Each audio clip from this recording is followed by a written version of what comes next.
A KXAN investigation we first reported tonight at 6 revealed new information.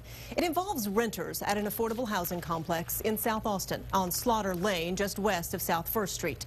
KXAN's Chris Willis has more on questionable lease discrepancies tied to a federal tax credit program. The residences at Onion Creek is part of the federal tax credit affordable housing program. To qualify to live there, your annual salary cannot exceed a predetermined income level. But that income level goes up when the number of people living in the apartment goes up. And as we found out, the number of people listed on the lease does not always match the number of people living in the apartment. And that's a problem.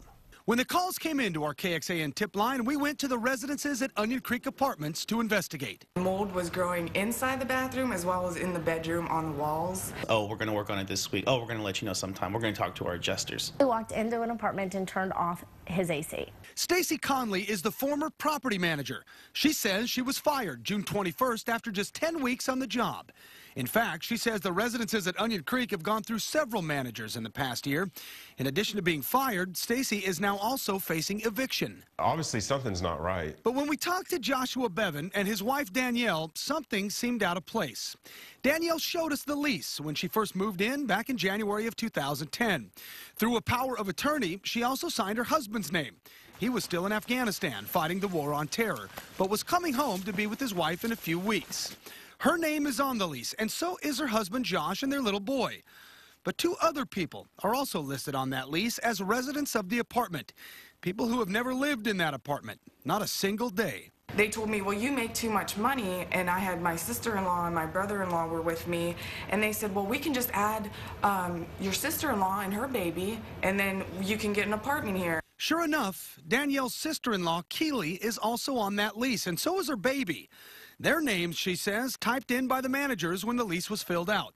Danielle and Josh are both military veterans. Josh was overseas when Danielle signed the lease, but he knows who lives there and who doesn't. So according to their records, how many people live in this apartment? 5. And how many live here? 3. The residences at Onion Creek is an affordable housing complex financed through the tax credit program. In other words, investors buy tax credits to pay for construction. And there are income guidelines clearly spelled out. If your income is more than a designated amount, you cannot live in a tax credit apartment. But the income qualification levels go up for the amount of people living in the apartment. A single renter's income caps at $31,500. For 2 people, it's $36,000. 3 people cap at $40,500.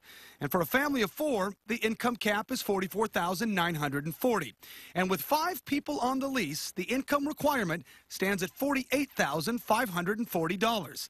A level Josh and Danielle say qualified them. And even when we went to renew our lease, they just transferred the names over. And when they got their new lease, something else caught their eye. A new set of initials by Josh.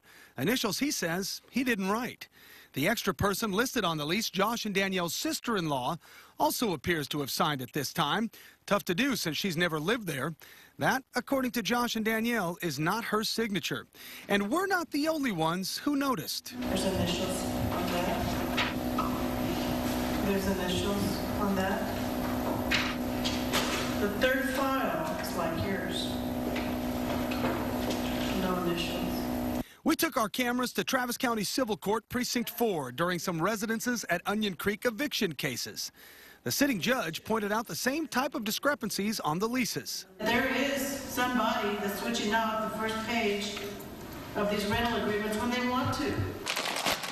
Since signing the original lease, both Josh and Danielle have left the military. They say they're now looking for work. So under the guidelines, they do now qualify and meet the income requirement.